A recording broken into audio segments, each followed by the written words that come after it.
Welcome to Mortgage Sales Playbook. I'm Pat Sherlock, your host. My podcasts are where top producers, sales leaders, and industry experts share strategies that drive real sales success.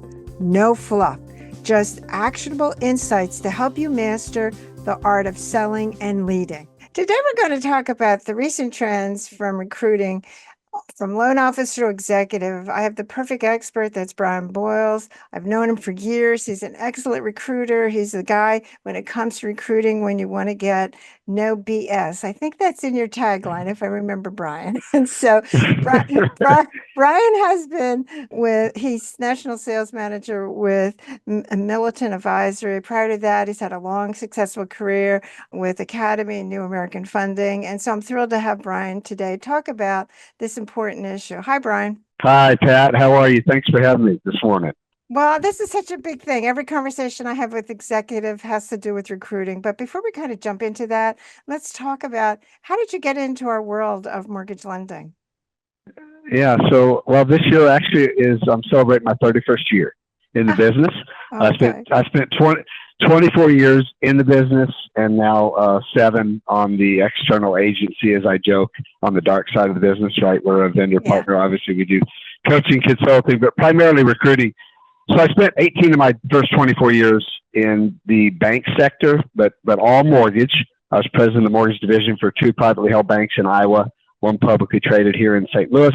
And then I took my turn about 7 years in the independent space, where I worked with New American Funding as one of the regional managers, predominantly Midwest, central part of the country, then on to Academy Mortgage prior to their Guild acquisition. And then I spent my last move at CMG Home Loans, actually out of our CMG Financial out of California. So I've originated, led sales teams, oversaw everything from operations to capital markets. So I'll tell you what, though, after all the positions I've had, I truly love what I do on this side.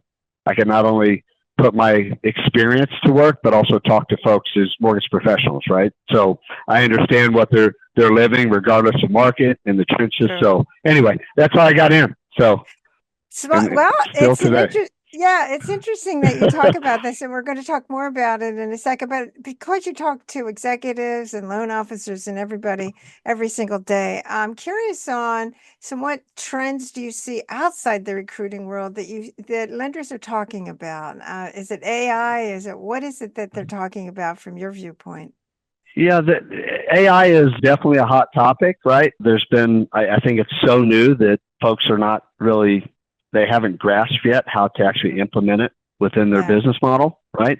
Are you implementing it on the back end to improve operational efficiency? Are there some tools on the front end that you can utilize to reach more potential referral partners, customers, right? So that's a topic of conversation. Generally speaking, what we typically see is no different than we saw the last 30 years in the business, right? In terms of, in this industry, numbers don't lie. People do. And I don't say that to throw any shade, right? But, bravado doesn't normally win. It backfires, right? So I think what we're seeing is more of a transparency is a big buzzword in the industry today. So what does that really mean? Well, I found that, there's certain executives and or companies, right, and or potential candidates, their definition of that may differ slightly. So aligning there is, I think, the first step. What does that really mean, right? We see it from the standpoint of just globally. You don't necessarily need more overhead and our bodies is the problem. You need sharper execution, total discretion, and real margin protection, right? That's, to me, the definition of transparency with everyone we're talking to, from clients to candidates alike. Well, talk about this issue of the priorities. And of course, everyone I talk to always says number one is always recruiting, and that's true this year. Is that still when you're having these conversations, is that still what they're saying? Okay, I got to recruit my way out of this market. Yeah, I actually gauge that response by the number of potential new client companies that reach out to us. So, right, and definitely in comparison to 2023 and 24, where we had our definite, wins in our face as an industry, growth is definitely the number one target. I think how you do that, I think folks need to maybe analyze, right? Does the math, whether I'm building additional operational support or I'm trying to build an internal business development team. Mm-hmm. That's tough if you're starting that and then also trying to catch the recruiting tailwind that's probably going to continue to occur throughout this year. But that is definitely the number one topic on folks' mind, for sure.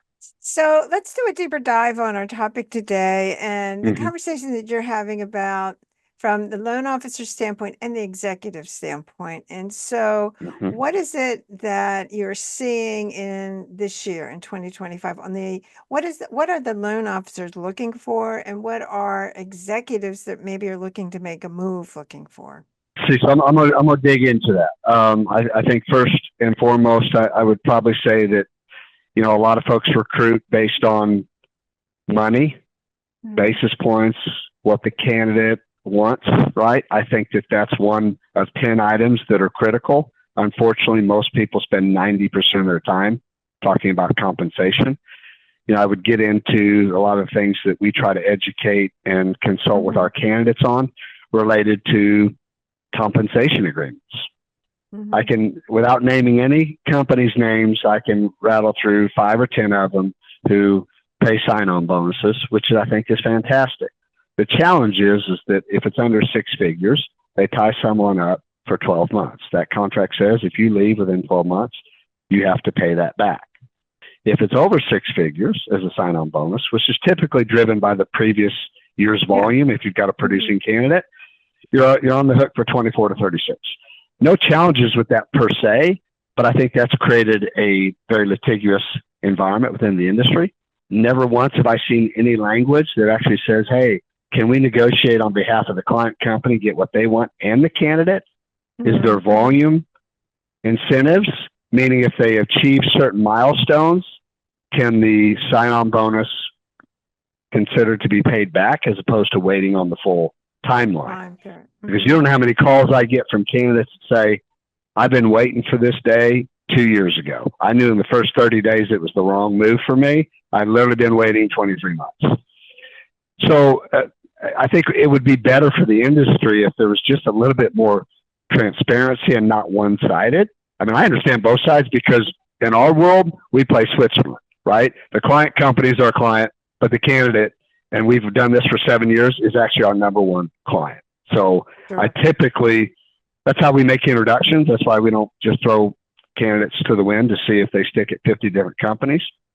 We try to identify needs, wants, and priorities and get them in front of the right folks. I think what we're seeing outside of monetary is really just getting into making sure our client companies and the candidates understand, right? Because there's recruiting in market. And what I mean by that is you're recruiting the top 20% that's doing 80% of the volume today. Correct. If you're recruiting out of market, those folks are a little bit harder to place. They haven't been productive, but yet companies will hire them. Those end up taking longer, right? So if you're truly recruiting in market, I think you got to focus in on what we're seeing is value propositions outside of what you can pay someone. And we can go through those, Pat. We've got a menu of those, and there's not 10 primary items that if I'm telling folks today, executives, client companies, or candidates, look for these items. You'll help yourself improve just the overall discussion, introductory discussion, right? Because folks are not looking for the next shiny object. They're looking or what someone will pay them, although compensation does rank in the top 3. But there's some other things that I think if companies can hit those, they're gonna see some opportunities they didn't see in an environment where everybody's recruiting. So share a couple of them, not all 10 of them, but I mean the ones that you see that in essence the individual needs to really think about. Yeah, I would actually say we did a poll on LinkedIn actually probably about 3 or 4 months ago, and we had a lot of participants. 70% of mortgage professionals, regardless if they were at the LO level or at the executive level, on down, sales manager, branch manager, left or joined the company because of people. So 7 out of 10. So obviously this is a people and a relationship business. So let me focus, in on emotional support and managerial EQ, right? Can leadership at that company handle high performing personalities? That's one thing that we look at. Sure. Are drama-prone top producers managed with tact? Are they avoided? Right? I'm focusing on the people piece of the Yes, deal. sure. And then the company's hiring manager or leadership team, their role as a leader. Are they creating an environment that attracts top talent? Can the ops team handle both volume and speed? Right. And you mark my words, we've seen a challenge, right? The volume has slowed down, but at one point in time, and this may be, I don't know, I don't have a crystal ball, no one does related to the market, but we will start to get phone calls from professionals saying, get me out of here, Brian, because we can't even close loans on time. Now, after coming off 23 and 24 and into 25, you would never think that that would be possible again. But we're kind of in our third different cycle since I've been doing this on this side in 2018. And this one I think is extremely important. The last piece is related to leadership. Do they truly inspire loyalty? There always seems to be a one-way view, whether it's from the candidate to the company or the company to the candidate, related to loyalty. I think it's important during a process. It doesn't have to be during the introduction, but during the process of identifying true value propositions, because I've heard a lot of people say you got a seat at the table. That's what executives are looking for. But then when you pull the covers back, you got one person at a fairly large company making all the decisions. Right. So I don't have an issue with that, but just don't put it out there if you don't truly mean it, right? So talk about, because you deal with all sectors. In other words, what's the perception by the individual who's looking to make a change? Are they looking to move, if they're at a bank, they're moving to another bank, or if they're at an independent mortgage banker, they're moving to another independent mortgage banker? What's the perception of these different institutions? Is capital matter to these individuals, or is it all what we're talking about now? So what are your thoughts on that? Yeah, it's basically what we're seeing when we talk to candidates who are here at a bank. It is overwhelming still, believe it or not, to this day, to say, hey, I've never had an originator's license. I've got to take 20 hours of continuing ed, and then I've got to actually take the UST, which hopefully most states will apply, right? We try to help educate them through that process by looking at historical data back to 2018. I mean, truly, how much business do you actually do outside of your primary market area? Because doing 5 loans a year, what is the economic impact? So what I've noticed, though, is folks that are in the banking environment, one question I always ask is your bank, is mortgage banking a way of life or is it a line of business, right? Because if you're truly a mortgage banking professional, then a lot of folks, they usually have their heads down. They don't have any idea what's out there. They don't even know what an independent mortgage banker offering is, right? So, and vice versa, right? So there's a trend that products, portfolio, although we've seen that been very limited in the banking space, right, related to mortgage banking portfolio products the last couple of years. One-time close construction, one-time close platforms, some banks have. A little bit more aggressive ARM jumbo, like in the jumbo space for ARM products. So typically, that's why I think you're seeing a lot of folks in the IMB space really expand their broker and or correspondent outlets in product expansion, whether that's fixing, in the non or alternative financing space, right? So there's some things that I think they've been around for a long time, but because of the limited inventory and the challenges of mortgage banking, we're seeing some of these folks, whether it's bank or IMB, kind of lead with that product. And that was you got people, 70%, compensation, pricing, and product offering was the other 30. Yeah, so that represents, represents most of the 100% spectrum today. So let's talk about, and Ingenious has come up with great data, and they had a posting not that long ago where 50% of the loan officers are doing only 8% of the business, which is no surprise because that's actually been true for a long time. So on a recruiting component, I still see, and I'm curious if you see, where companies will still take or still really recruit people that would be in what I would call below average production, because there's only so many people that are above average. And so are you still seeing that? Yes, we are.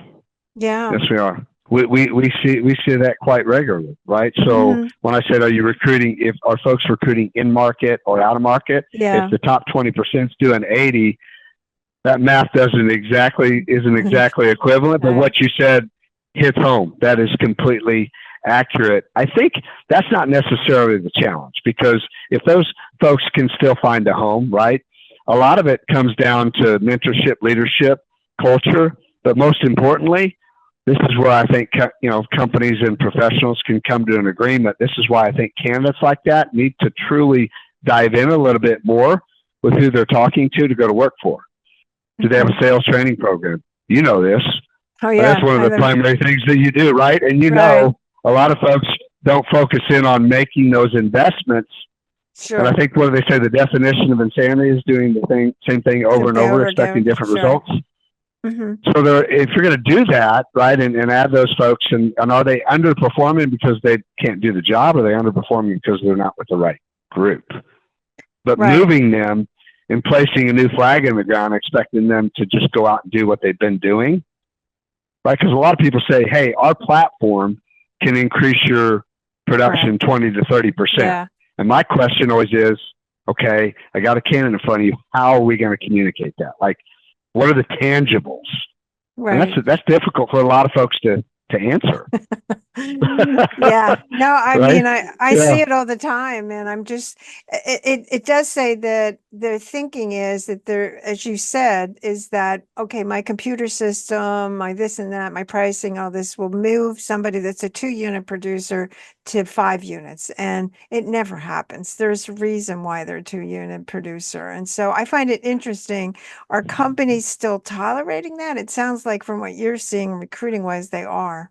Yeah, everyone has established since about the end of 23 into 24, they've established production minimums.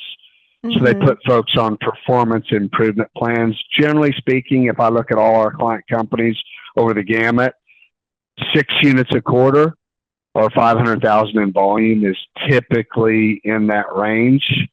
So, ironically though, there's some top performers who in 23 and 24 struggled to do 2 to 3 purchase units a month. Had nothing to do with their talent. It had everything to do with what was going on in the particular market or MSA related to inventory. And maybe they were selling what they had, right? Because if I lined up 5 lenders, maybe 2 to 3 of them have one-time close or have any builders that don't have their own mortgage company that they could actually penetrate and gain market share. Right. That's where a product comes in. Yeah. Both you and I are obviously longtime experienced mortgage bankers, and it does seem as if the criteria is that we in essence, I don't know any other industry where the banking industry, where we just recruit in essence within the banking industry. And so we don't look for, outside it. And a lot of it is reason why I think change is very difficult for the industry. Are you seeing lenders at the executive level thinking differently, or is it really the same old, same old? It's for the most part, Pat, the same old, same old. But I would tell you that there are some forward-thinking companies that we're having discussions with around this topic. You and I have talked about this topic. Right. I mean, you've got an aging loan officer population. It's no secret, right? Average age is 58. You've got a lot of folks that, you got a lot of folks that truly, if the last 3 years didn't happen, they would have already retired. And what I mean by that is just the challenges we saw in the industry, and the volume was cut by 35-40%. So the forward-thinking companies are talking to those folks and saying, hey, can we help you build a junior to your team? Right. And where does that junior come from? And I think that's where you were going. Are there other industries or other professions? Well, I mean, you have tools right now that, are 20 years plus tested, right, of what the principles are related to, what makes a good loan officer, right? Those that have been doing this for so long and at a higher level. So, yeah, I think some forward-thinking companies are starting to think about that. But if I heard anyone that has a plan, no. It's like, hey, we all suffered in 23 and 24. Okay, 25 hit. There's a level of optimism there. We're going to grow.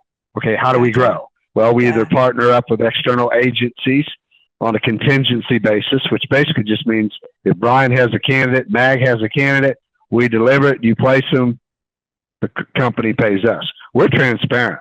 We've had a lot of candidates say, well, Brian, what's this going to cost me? Absolutely nothing. Now, before the buyer's real estate agreement changes, I used to say, hey, we're like the purchase originators of recruiting. But I can't say that anymore, right? Because buyers actually now entering into buyer's agency agreements, but that was pre that change last year, right? So, but yeah, it's definitely, I think if one takeaway related to that topic, I would think that we would want to truly focus in and start to plan around that. Because all of a sudden we're going to wake up and it's 2028. Yeah. And now that average age originator is now what? 61. And we have no other plan. Are we just going to continue to do this? Yeah, it doesn't make any sense. I'm shocked that it's 58. Right. It's gotten older. I mean, I'm surprised. Yeah, I mean, it was old before. So anyway. Yeah. So Brian, the time has flown by, and you've shared so many important points. So talk about a couple takeaways for listeners today as far as recruiting in 2025 is looking like, what they need to do, and a lot of your tips. Everyone's pitching comp plans, tech stacks, and shiny CRM tools, right? Yeah. The top originators, let me tell you what they want. They want dedicated processors that actually get deals done. They want LOAs paid by the branch, not pulled from their comp. Mm-hmm. Leaders who don't hide behind messages, lead from the front, have originated before, a seat at the table when things change. Because they are going to change, right? Change is inevitable. Sure. Now, our industry typically is fearful of those. And work-life balance is not just a buzzword. It's not. Right? I mean, with technology and all the tools and the AI and everything that we talked about through this call, we got to move the needle. And that work-life balance, that's what I was going into before. Comp is not the only thing. That may initiate the discussion. Are you leaving money on the table? But there's so much more important things to consider or to consider parallel to that. So that's really what we're saying. If your company can address those, and I'm telling candidates, know your client leadership, know their operation, know their retention rates. Correct. Talk to people that went there a year ago. Talk to people that have been there 20 years. This is their career. We encourage all of that and outline that. But leadership, even at the executive level, needs to know those things about their company when talking to a candidate. That would be my takeaways. So, Brian, how can people get a hold of you and contact you? And certainly, I highly recommend anyone who has any recruiting questions or whatever. Brian is quite knowledgeable and highly successful in our business. So how can they get a hold of you? Absolutely. Thanks, Pat. It's probably the best way to reach me is by cell. Text. I'm a text away, 314-449-0226. Or you can check us out at www.middletonadvisorygroup.com. And it's got my contact information there as well. Brian, thanks so much for sharing your thoughts. I got to have you come back because we need to continue this conversation, especially when you have the 58 years old. I'm even shocked by that one myself. So got to have you back to talk about it and how to resolve that issue. And thank for our listeners for listening to today's podcast. Certainly to get our new podcasts, they're published every Monday. Subscribe on our site, www.patsherlock.com. Thanks so much. That's a wrap for this episode. Be sure to subscribe, leave a review, and share it with your team.